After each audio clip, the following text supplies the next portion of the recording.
امراض جو ہیں وہ بیسکلی پیدا ہوتے ہیں غذا کی ہی غلطی سے. جب آدمی غلط غذائیں لیتا ہے، خف مزاج ہیں دراصل خف کی بگاڑ. ہمارے ہاں جو جسم میں اخلاق ہیں، جیسے صفرا ہے، سودہ ہے، بلغم ہے، ریا ہے، جو چار عنصر ہیں جس کو ہم آب، باد، خاک، آتش کہتے ہیں نا. اچھا، صفرا جو ہے گویا آتش ہے، ٹھیک ہے. باد جو ہے وہ ریا ہے. سودہ جو ہے مٹی ہے. بلغم جو ہے پانی ہے. یعنی کہ مرطوب مرض بلغم ہے تو رطب سے مرطوب ہوا. رطب معنی پانی کا طریقے. حابس یعنی کہ خشکی، معنی ہے سودا کے. سودا مٹی ہے. تو یہی چار عنصر انسان کے جسم میں موجود ہیں. اسی کی ترتیب سے اس کا جسم جو ہے وہ ترتیب پایا ہے. اب یہی اخلاق جو ہیں انسان کے جسم میں کار فرمائیں. ہم جتنی غذائیں لیتے ہیں اس میں غذا سرد بھی ہیں، گرم بھی ہیں. آئی نہیں سمجھ؟ اچھا، گرم اور خشک بھی ہیں، گرم اور تر بھی ہیں، تر اور گرم بھی ہیں، خشک اور گرم بھی ہیں، گرم اور خشک بھی ہیں. یہ مزاج ہیں غذاؤں کے. ان کے استعمال کرنے سے اگر ہم مثال کے طور پر تر غذا استعمال شروع کر دیں جس کا مزاج تر ہو، جیسے کہ دودھ کا استعمال یا دہی کا استعمال ہم کرنا شروع کر دیں، دہی دودھ کا استعمال، تو دودھ کا استعمال اگر ہم زیادہ کرتے ہیں اور بلغم مزاج کا آدمی اگر دودھ کا استعمال زیادہ کثرت سے کرتا ہے تو اس کا مطلب ہے وہ بلغم کو اور زیادہ ترقی دے رہا ہے.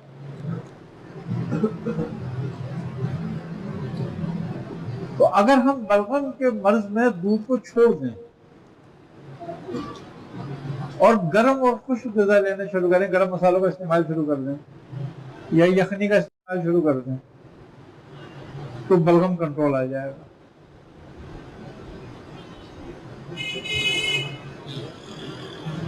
اس کو غذا کی تبدیلی کہتے ہیں کہ خلط کی مخالف خلط کے اوپر چلے جاؤ. اگر خشکی ہے تو تری سے توڑو، تری ہے تو خشکی سے توڑو. اگر معدے میں رطوبت پیدا ہو جاتی ہے، سوتے منہ میں پانی آنے لگتا ہے، اس کا مطلب معدے کا منہ بند نہیں ہو رہا، رطوبت کی وجہ سے معدہ سونے کے بعد بھی کام کر رہا ہے، چل رہا ہے. تو اس کے لیے ہمیں چاہیے کہ ہم خشک غذائیں لیں. گرم اور خشک غذا لینے سے کیا نتیجہ نکلے گا اس کا کہ معدے کی رطوبت خشک ہو جائے گی. جیسے جوارش کمونی ہے، یا زیرے کا استعمال زیادہ کر دیں، دال چینی کا استعمال زیادہ کر لیں کھانوں میں، تو اس کا مطلب یہ ہو گیا کہ ہم اس کو توڑ رہے ہیں تو وہ خشکی دور ہو جائے گی. تو علاج بالغذا کا مقصد یہ ہے کہ غذا کھانے سے ہی اخلاق کی بے ترتیبی ہوتی ہے جس کی وجہ سے مرض پیدا ہوتا ہے. اگر ہم اس میں تھوڑی سی تبدیلی کر لیں تو وہ علاج بالغذا کہلائے گا. یہ تدبیر ہے آسان جو ہر آدمی اپنے گھر میں کر سکتا ہے. بس صرف یہ ہے کہ اس کو غذاؤں کی معلومات ہو، اس کو معلوم ہو. تو یہ ہے. اچھا، جب اس سے قابو نہ آ رہا ہو، مقصد اتنا بڑھ گیا ہے بلغم کہ دودھ چھوڑنے کے بعد بھی قابو نہیں آ رہا، گرم غذائیں کھانے کا بھی قابو نہیں آ رہا، ڈرائی فروٹ بھی کھا رہے ہیں تو قابو نہیں آ رہا، پھر ہم دوا کی طرف جاتے ہیں. اور جب دوا کی طرف جاتے ہیں تو حکمہ کہتے ہیں کہ علاج بالمفرد کرو، مرکب نہ کرو. جب علاج بالمفرد کرتے ہو اور جب بھی افاقہ نہ ہو پھر مرکب پہ آؤ.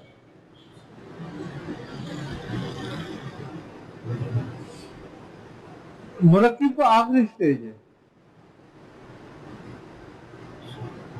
ورنہ پہلا اسٹیپ وہ ہے بالغذا.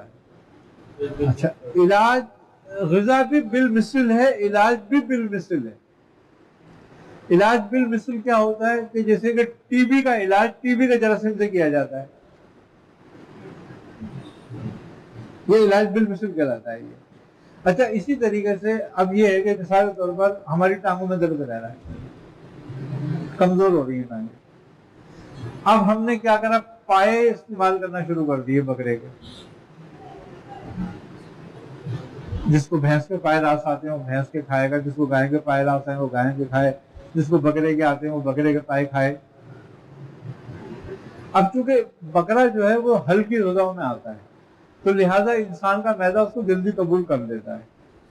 تو جس کا فائدہ یہ ہوتا ہے کہ پیروں کے درد میں افاقہ ہونے لگتا ہے،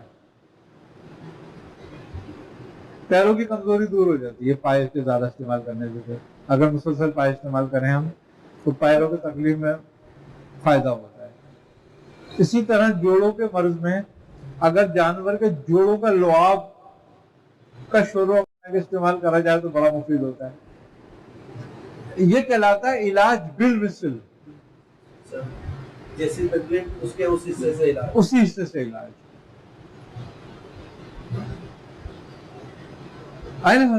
اب کسی کے کمر میں تکلیف رہتی ہے مثال کے طور پر، اس کو چاہیے وہ جانور کی پٹ کا گوشت استعمال کرے.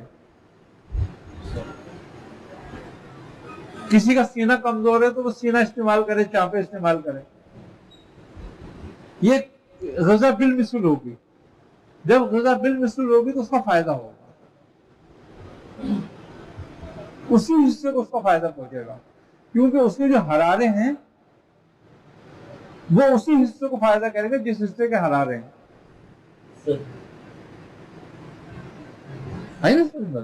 اچھا اب کیا بات ہے، تو یہ ہے سب فطری علاج، فطرت کے مطابق اس کا کوئی نقصان نہیں، اس کا کوئی نقصان نہیں. دیکھو وہ علم جو انبیاء علیہ السلام پہ اترا ہے وہ فطری ہے، اس لیے کہ وہ انبیاء کی اپنی کھوج نہیں ہے، وہ قدرت کی عطا ہے، رب العزت کی عطا ہے، اللہ تعالیٰ کی عطا ہے ان کو. اور جو کسی چیز کا خالق ہوتا ہے وہ اس کی خرابیوں کو بہتر جانتا ہے.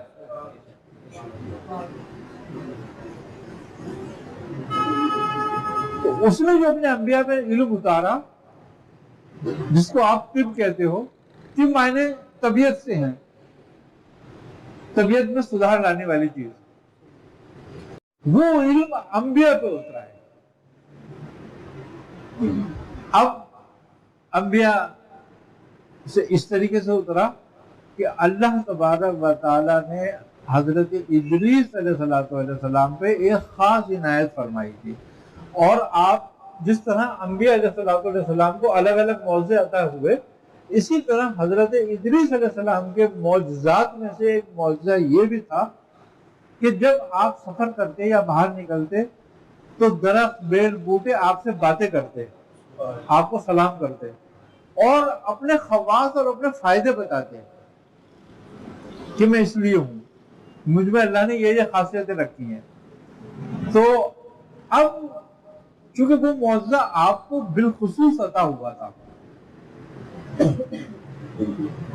تو وہ عطا کس لیے ہوا تھا؟ اسی لیے ہوا تھا تاکہ آپ طبیعت کو بھی لوگوں کی بہتر سمجھیں اور لوگوں کو نفع پہنچائیں. اس کے ذریعے آپ نے لوگوں کو بتانا شروع کرا. اس میں ایک آپ کے شاگرد خاص تھے جو آپ کے ساتھ ہر وقت رہتے تھے اور آپ کے تمام احوال کو تحریر کرتے رہتے تھے اپنے پاس. ان کا نام تھا ہرمس.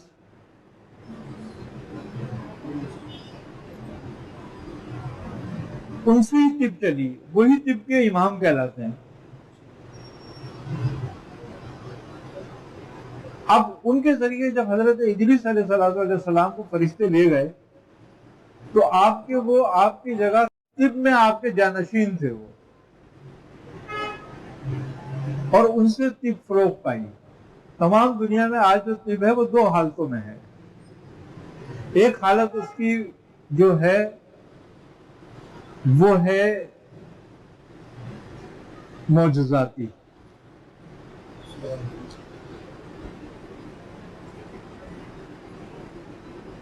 ایک حالت اس کی جو ہے وہ ہے تجرباتی، کہ جب بوٹیوں پہ تجربے شروع ہوئے کہ بھئی ایک بوٹی یہ اس کام کی ہے اور یہ اس کام کی ہے، لیکن اس میں یہ معاونت کے ساتھ ہے، اس کے ساتھ اگر اس کے ساتھ اس کو ملایا جائے تو یہ اور معاونت کرتی ہیں اور بڑھ جاتی ہیں ان کی طاقت.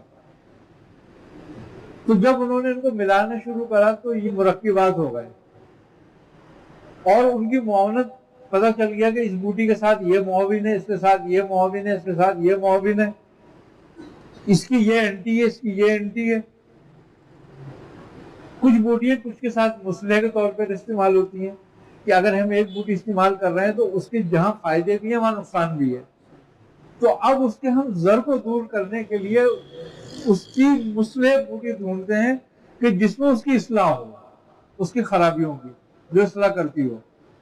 تو وہ اس کے ساتھ ملا کر ہم نے مرکب بنایا تو اس کا نتیجہ یہ نکلا کہ وہ ایک دوسرے کی مسلح بھی ہو گئی اور ان کے فوائد بھی بڑھ گئے.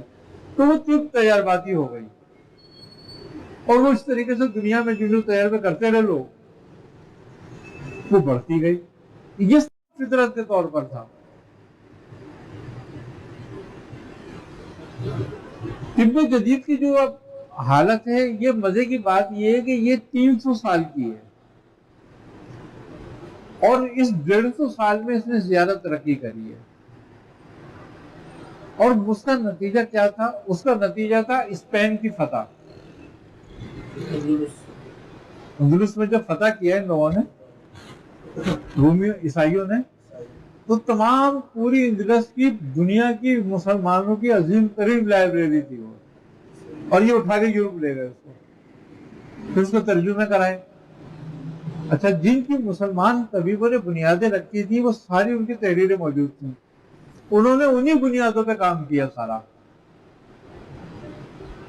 آج انہوں نے اس کو نئی شکل دے کے باہر لیا ہے وہ نکال کے، آج طب فرنگ کہلاتی ہے وہ. اچھا، دنیا کا ایک اصول رہا ہے کہ جس کی طب ہوتی ہے اس کی حکومت ہوتی ہے.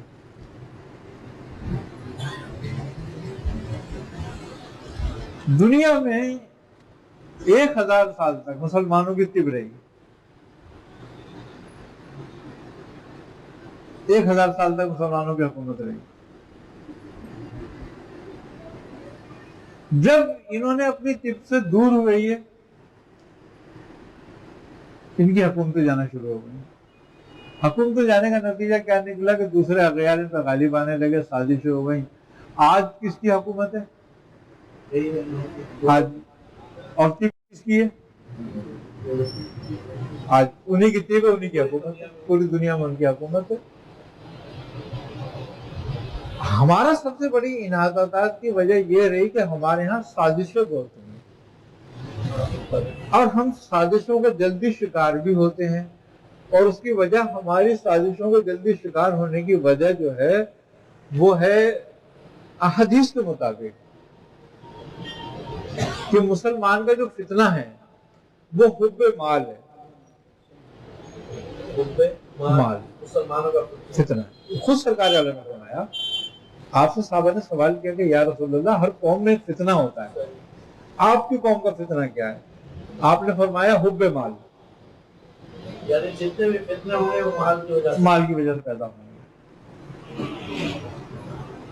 اچھا، خوبی کی بات یہ ہے کہ یہ کیونکہ نیچے کے طبقے نے قبول کیا تھا اسلام، جی ہاں بالکل، غریبوں نے. اب جب طبقے نے نیچے نے قبول کیا تھا اس کو تو یہ تھی مخلوق الحال. اب جب اس کے ذریعے ان کو مال نظر آیا تو وہ تو پھسل گئے، جس کا نتیجہ کیا نکلا کہ ہم میں ہی ہمارے غدار پیدا ہوگا، اور انہوں نے دین کا ہی نام لے لے کر ہمیں نقصان پہنچانا شروع کر دیا.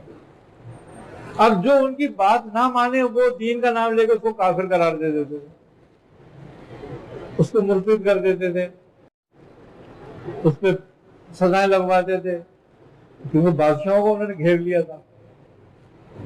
جس کا نتیجہ یہ نکلا کہ ہم